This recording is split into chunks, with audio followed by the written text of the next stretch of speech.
Welcome to the wonderful world of people pretending to be disabled. Now, from my findings, there are three types of people who pretend to be disabled: predatory pretenders, attention seekers, and those seeking to make an easy payday. Today, we're going to be looking at the first two cases I mentioned. Now, let's start with Shane Gillis's brother, Mr. Paul Menchaca, 31. It seems this individual actually was able to convince quite a few people that he in fact had Down syndrome, which he didn't. Now, this beautiful individual has been accused by 3 separate women of sexual abuse. Now, how does a man go about pretending to have Down syndrome, end up sexually abusing women?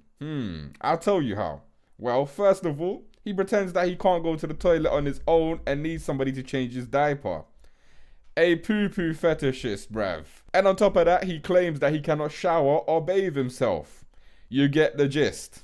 Now, police suspect there may be more victims, said Daryl Kruger, a sergeant with Gilbert, Arizona Police Department. Women told police that Paul Menchaca would become aroused during baths and diaper changes, Kruger said.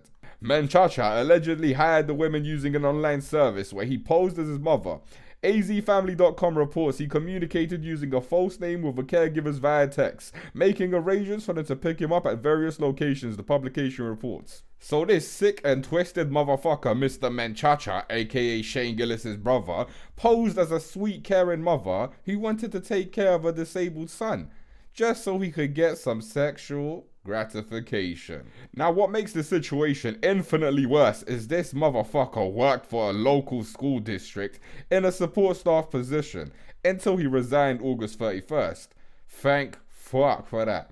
Now, unfortunately, while this man was arrested, I could not find any definitive proof to show his actual sentencing, though I'm sure with enough evidence, this man should be in prison. At least I'm hoping. Now, this case was in 2018. So more than likely, this guy is still creeping around. So if you're from Arizona, careful what kind of tea you're sipping. Now, unfortunately, this is not a one-off situation. There is another individual who I like to call Mr. Golemon Meth, who also likes to partake in the activity of pretending to be disabled for sexual gratification. Now, try and tell me that these two do not look like long-distance relatives. Come on. Now, despite the fact that this gentleman here obviously looks like someone you can trust to have your children around, I assure you he is not. Now, this is another very similar situation in which this sick and twisted individual pretended to be one of his caretakers or family members and posted an advertisement looking for other caretakers and caregivers, pretending that he was disabled so he could get his nappies changed, Mr. Poo-poo fetishist, bruv.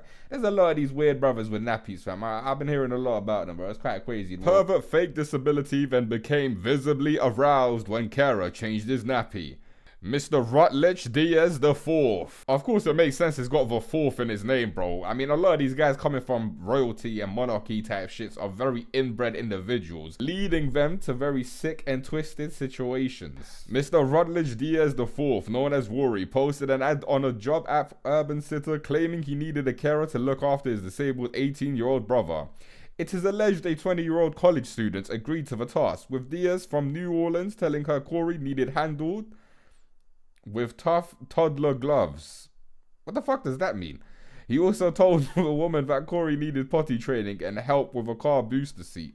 Unsuspecting babysitter caring for him at least 10 times. Now, Mr. Diaz here, obviously innocent, you can see by his face, denied being a pervert and said he dressed like a baby to bring him back to a happy time in his childhood. Of course, blaming your childhood traumas, you sick fuck. Now, Diaz, who claims to be a web developer with a $2,500 a month trust fund, reportedly became erect and sucked on a pacifier while having his soiled diaper changed. The carer grew suspicious about Diaz's alleged seedy behavior. Seedy behavior, indeed. She became further alarmed when the man who hired her refused to meet and instead paid her through Apple Pay or cash sharing app Venmo. The woman looked up Diaz's publicly visible payment history on Venmo and saw a profile with the name Rory Diaz featuring a photo of the man she knew as Corey. Interesting. She reported the alleged deception to Urban Sitter, who closed Diaz's account down. The woman also called police, who discovered the phone number linked to the account was used by Diaz and that he had disguised it. After being arrested, Diaz denied deriving sexual pleasure from the encounters. He claimed to have suffered childhood trauma and said being treated as a baby brought him back to a time and place when he was at peace. Sure, mate, we believe you. Diaz is believed to have hired at least 3 other carers, with Louisiana State Police expecting to discover other potential victims. This guy preys on people who have the compassion and patience to care for disabled individuals. This is harrowing. I've never read anything like this before. Diaz has been charged with 10 counts of human trafficking and sexual battery. He faces over 100 years in prison if convicted of all counts. The suspect also faces drug charges after cops found crystal meth and a glass pipe. Now, while I haven't been able to find the exact sentencing he received, knowing that he had the potentiality of 100 years leaves me happy knowing he at least got a decent sentence for this fucked up shit he's been doing. And you know what? I'm genuinely not surprised the guy's on meth, bro. To come up with these kind of crazy ideas, you gotta be on some shit like that, bro. Now moving on to the people who love to pretend to be disabled for attention. Now this special little individual we'll be talking about is an individual who could actually have a whole video on his own, and I might do one in the future. A man by the name Andy Ditch, the Poop Squatch. Now this is a story that includes a whole lot of poop, an amalgamation of chemical concoctions, and a whole lot of pretending to be disabled. Also dressing up as Ronald McDonald? There's a lot of deplority and weird and wackiness in this story, so let's get into it. Now, Andrew was born in 1985, and throughout his life he had never shown any symptoms of autism. His family claims that everything changed once he was the victim of a hit and run, dressed as Ronald McDonald of all people, interestingly enough. His mother claims that sometimes after the incident, Andrew had looked up what an autistic person is and what their symptoms are, and began pretending to be an autistic individual himself.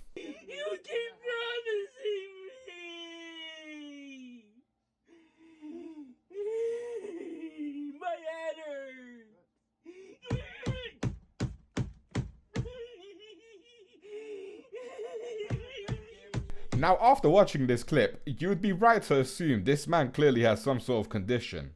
On the contrary, it's fake. And my theory is this gentleman here just got tired of being an adult male and decided, if I pretend to be disabled, then I could have my parents take care of me, change my nappies, indulge in my scat fetishism, and no one will be able to tell me anything, and I'll get to live my life as a spoiled little brat. The strange part about this story is that Andy's father himself claims long after the hit and run incident, which apparently is the reason why Andy's mental health degraded, he was not only running his own computer company, but he was driving and working and taking care of himself like any other independent individual would. It was only once he began to fall on financially hard times that he went back to his father and mother's house and began developing symptoms of autism. Strange, isn't it? Andrew from ABAS PCs here. I'm going to show you how to hook up a wireless network into an existing single connection computer internet connection. So what you're going to need is a wireless modem, or a cable modem or DSL modem, something like this here. This here happens to be a Motorola Surfboard SB6141, which is a DOCSIS 3 cable modem that can support up to speeds up to 300 megabits per second download. Then you're going to need a wireless router, something similar to this here. Some routers you won't have to install antennas, some you do. So as you can see in the second clip I've shown you of Andrew so far, he is clearly a lot more coherent than he is letting on right now. Now the question to ask here, if this individual is constantly shitting himself, is forcing his own parents to change his diapers and look after him, and is going on temper tantrums and all types of other bullshit, why as parents, when you know for a fact your child is not autistic, has never showed any signs of autism, has never even been diagnosed with autism, and any time he attempts to be diagnosed with autism, he's not diagnosed with autism, on many different doctors' opinions and psychologists' opinions, why do you continue to take care of him and house him? It just doesn't make sense. I kind of feel like his parents are not victims in this situation, but they're truly just enablers. Now, while there is an extreme amount of detail within that one story, I don't want to get into all of it. I might save that for another video. Now, let's get into TikTokers and their fuckery of faking disabilities or conditions for views. Now, everybody knows TikTok is a place of mental stability and well-being. Like this individual I'm going to start with. Little Miss Ticks and Roses. This very dumb bitch, decided she's going to fake Tourette's to get more views on TikTok and actually make more money in general. Because obviously people are going to feel sorry for her. Through that sympathy, through that empathy, she'll gain following, she'll gain an audience, and be able to make money off of it. Interesting plan, until it all goes to shit. Pre-faking Tourette's. This is Emerald with Stardust Fiber Studio. I am one of the owners. I also do awareness videos for Tourette's on TikTok. She was actually able to amass a following of just over 500,000, which was very healthy considering she also used it to promote her yarn dyeing business. Gotta get that moolah.